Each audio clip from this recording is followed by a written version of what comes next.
Tonight's story is different. The first U.S. homicide where the defense argued demonic possession. And standing in the middle of it all was Ed and Lorraine Warren, the true story of Arne Cheyenne Johnson, case later nicknamed The Devil Made Me Do It. Quick content note, this episode discusses violence and possession claims. Viewer discretion is advised. I'll share the Warrens' account, witness statements, and skeptics' responses, so you can decide what you believe.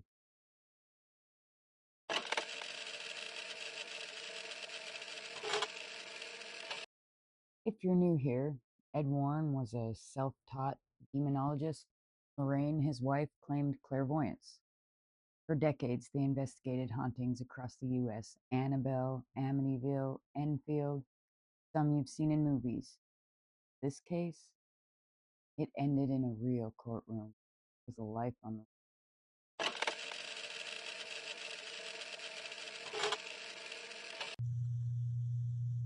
It starts in Brookfield, Connecticut, 1980. The Glatzel family says their 11-year-old son, David, began seeing a man with black eyes, thin face, hooves, who hissed threats at him. Furniture moved on its own, scratches appeared on David's skin. He spoke in deep adult voices. The family called a priest. Blessings were performed, but the activity escalated.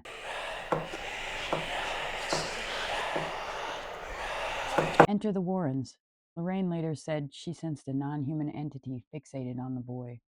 Ed recorded growls, Latin phrases, and violent episodes.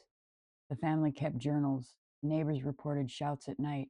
Over dozens of events, priests held what the Warrens described as lesser exorcisms, formal but short of a major rite.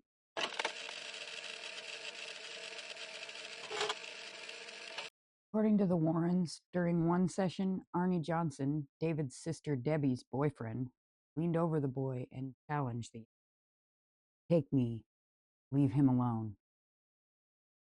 From that moment, they claim Arne changed, stared past people, became withdrawn, temper flared. He heard a voice at the wall behind a rental property telling him to kill.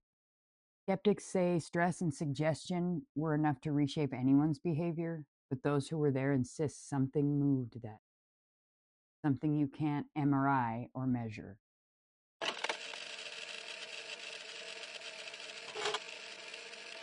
By early 1981, Arne and Debbie were working at Brookfield boarding kennels, living in an apartment nearby. Debbie's employer, Alan Bono, managed the kennel, a rough, talkative guy known to drink. To friends, Arne seemed caught between moods, helpful and gentle, and then blankly distant. Then came the day everything snapped.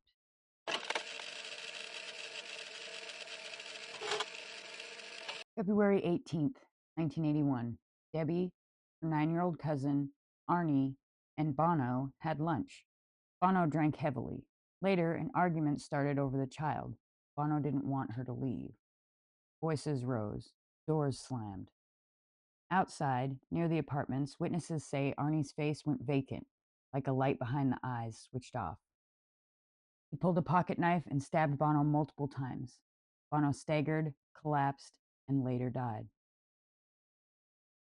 Arne walked miles down the road before police caught him. When they asked why, he couldn't explain.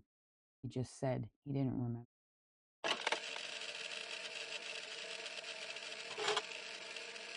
The Warrens moved quickly. They told press and police this wasn't just a murder. It began with David's possession and transferred to Arne. Arnie's defense attorney made history. He planned to argue not guilty by reason of possession. Headlines exploded. Demon defense. The devil made me do it. In pretrial, the judge rejected the possession defense. U.S. courts rely on material evidence. Demons aren't admissible. So the team pivoted to self-defense, diminished capacity. Behind the scenes, the Warrens urged clergy to document prior rites, tapes, and witness accounts. They believed the context mattered. The path to homicide began months earlier in a child's bedroom.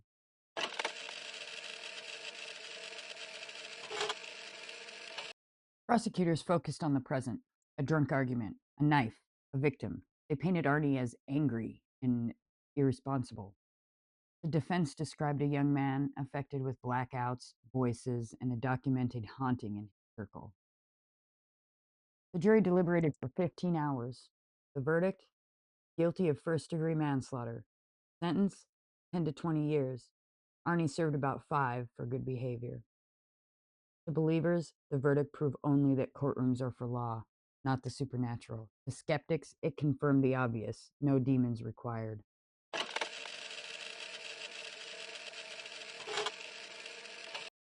Lorraine maintained the non-human entity was opportunistic. It broke David, then attached to Arne when invited. Ed believed Arne challenged evil without protection, paid for it. Skeptics argue that the case fits known patterns: folie à deux, shared belief intensifying symptoms, sleep deprivation, stress, and suggestion heightening experiences, alcohol and anger as immediate triggers for violence, and that the Warrens amplified paranormal angles for publicity. Yet, even some neutral witnesses, neighbors, a local cop, reported odd events around David. Were they misperceptions or glimpses of something outside our rule?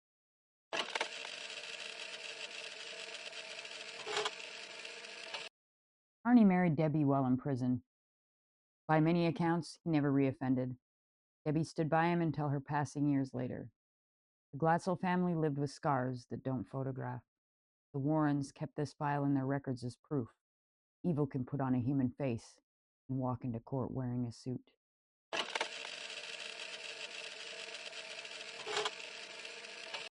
So, did the devil make him do it? Or did human anger, grief, and fear write this tragedy all by themselves? I can't answer that for you, but I can tell you this: the people who lived it swore they weren't alone. If you want the case files breakdown, timeline, newspaper clippings, priest statements, and the Warrens' notes, comment devil file, and I'll post a follow up. And if you've made it this far, lock your doors, say a prayer, if you say prayers, and sleep with a light on tonight.